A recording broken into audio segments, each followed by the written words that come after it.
Olá, sejam muito bem-vindos ao podcast Caminho da Prosperidade. Aqui é um espaço para você alinhar sua vida financeira com propósito, fé e sabedoria. Eu sou Fernando Machado, cristão, casado, pai, também sou contador, mentor de negócios e finanças, e hoje a gente vai começar um episódio bem bacana, que é para falar um pouquinho sobre controle e vida financeira.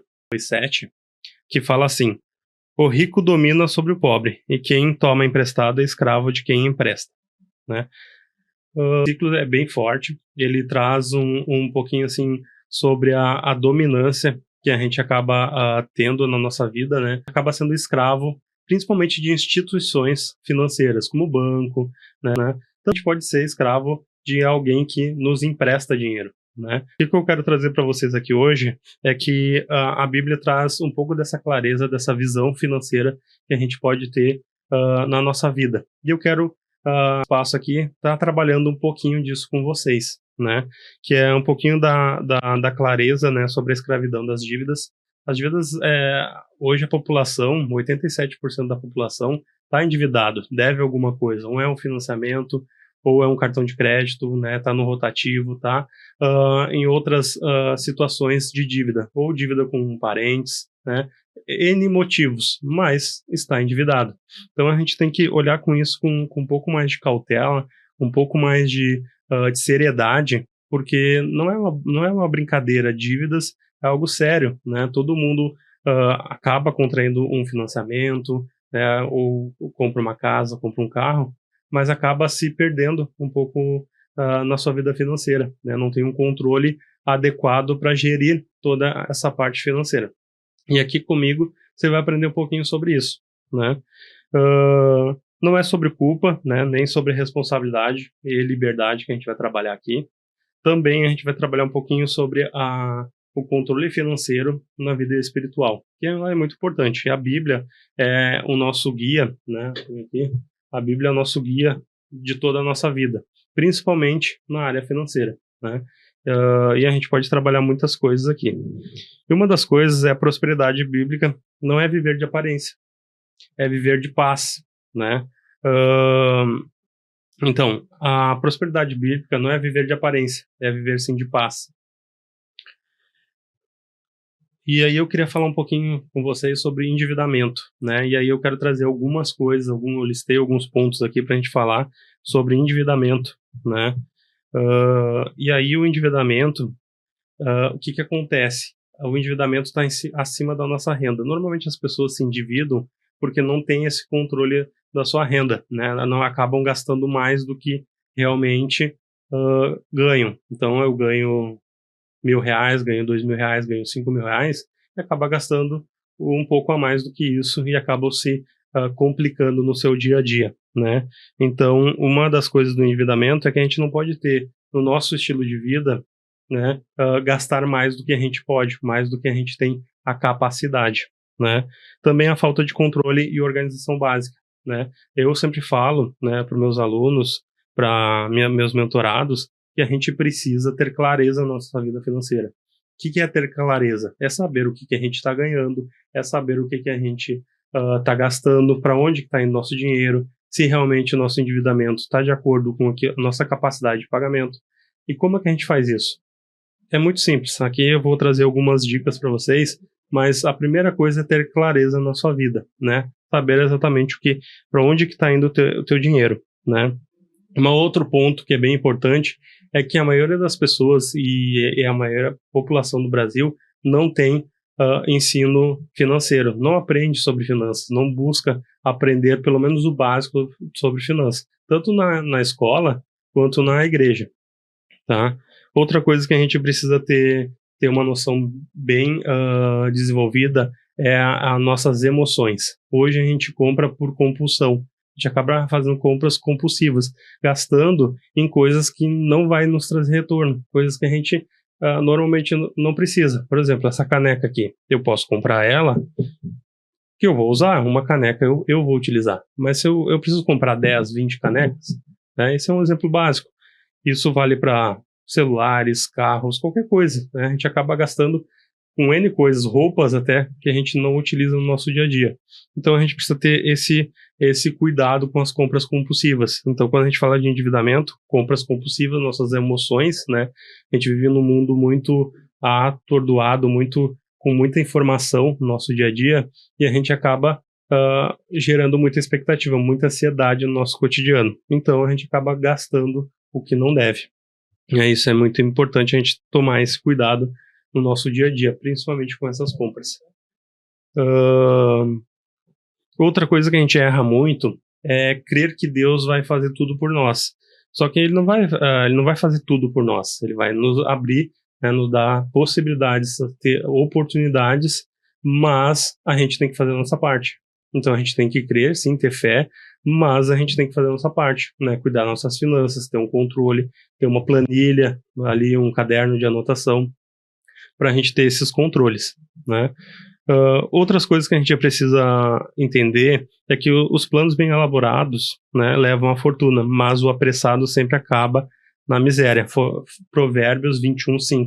Né? Esse versículo fala que a gente precisa ser prudente, a gente precisa ser sábio nas nossas finanças. A gente precisa elaborar planos condizentes com o propósito de Deus para a nossa vida, né? E dentro disso tem 5 passos práticos ali para a gente sair do descontrole financeiro, que eu quero conversar com vocês aqui hoje, né? Um deles é olhar para a realidade de frente, que eu já tinha falado anteriormente, que é a clareza, né? Entender como é que está a tua vida financeira. Eu estou ganhando o suficiente para pagar as minhas contas? Eu estou gastando de acordo com o que eu ganho? Né? Então faça uma autorreflexão, né? Senta um pouquinho e conversa com teu esposo, com tua esposa sobre isso, sobre a vida financeira de vocês. E coloca num papel, né?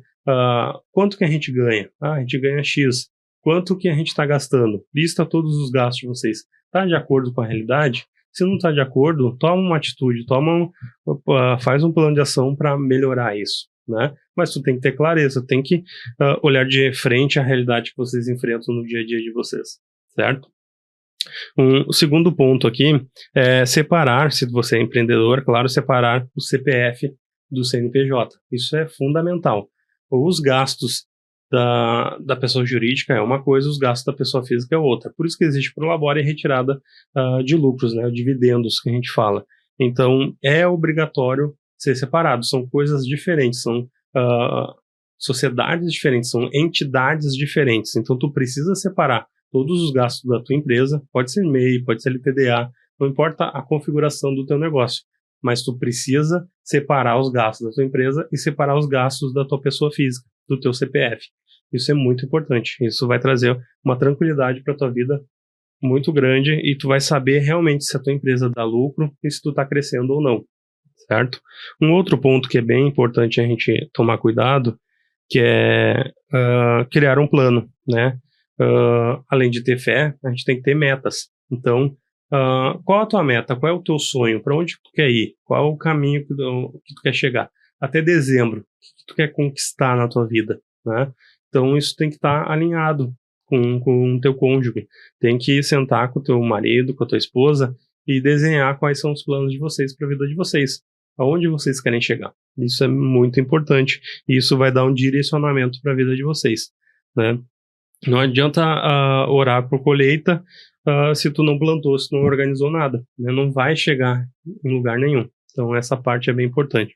Um outro ponto é negociar com humildade e sabedoria, que é o quê? A parte de dívidas. Eu estou devendo, estou no rotativo do cartão de crédito, fiquei devendo alguma coisa para algum fornecedor, água, luz, telefone, um financiamento, banco, não importa o que seja. Tu tem que ter humildade, ir lá enfrentar essa dificuldade e tentar negociar, ver a melhor forma de pagar, né? Entender aquilo que tu está devendo, entender a tua capacidade e fazer uma proposta, né? Eu posso pagar isso, é possível, não é possível? Algumas entidades vão conseguir negociar contigo, né? Dentro da tua capacidade, outras não vão, e aí tu tem que se organizar, voltando naquele plano, né, de metas, para depois tu conseguir atingir o teu objetivo de quitar essas dívidas, né? E o quinto ponto é buscar a ajuda de um contador, ou um mentor, ou um discipulador, né? Alguém que consiga te ajudar nessas metas, nesse direcionamento financeiro, né? Se tu é uma empresa e precisa de um direcionamento, um contador vai conseguir fazer isso. Se tu precisa de outras metas, um coach, um mentor, também vai te ajudar demais no teu crescimento, né? Ou um discipulador na tua própria igreja, pode ter alguém que tem um pouco de conhecimento na área financeira, na área de negócios, né? Já atingiu algumas metas que tu gostaria, e essa pessoa pode vir a te ajudar, a te orientar, a tu chegar naquele caminho que tu quer. Então é bem importante focar nesses pontos. Estão anotando tudo, é importante anotar, né? Se for possível, escuta novamente isso, para ficar frisar mais na tua mente, né? Tu conseguir ter um pouco mais de entendimento, né? nessa parte que normalmente é um pouco mais complicada, né? Finanças, a gente não quer olhar para isso. Então, escuta de novo, anota todos os pontos que eu trouxe aqui, porque isso vai fazer diferença para tua vida, certo? E aplicação. Como é que tu vai aplicar isso no teu dia a dia, né? Controle financeiro é um ato de adoração. Você precisa administrar o que Deus confiou na tua vida, né? Então, isso é mandamento. Ele te deu o reino da terra para te governar sobre ele, e tu precisa administrar esses bens que é de Deus, tá? Então, para te administrar, tem que ter um controle, tem que saber tudo que entra de receitas, né, de dinheiro na tua empresa ou no teu CPF, e também tu tem que organizar tudo que está saindo, tudo que tu está pagando, certo? Como que tu faz isso? Um caderno, uma planilha, né, eletrônica, um sistema eletrônico, né? Mas o importante não é a ferramenta que tu vai usar, é a atitude que tu tem quanto a isso. É tu realmente sentar e fazer. Pega um pedaço de papel e lista tudo que tu precisa fazer. É a melhor alternativa que tu tem, é o melhor que tu consegue gerir as tuas finanças, é ter atitude, certo? E não existe fé verdadeira sem responsabilidade. Então a gente precisa ser responsável. Se a gente está endividado, se a gente está com problema financeiro, se a gente não está ganhando o suficiente, a gente precisa ter a maturidade e entender, tá? Tem algo errado na minha vida, eu preciso mudar isso e preciso ir para um outro caminho.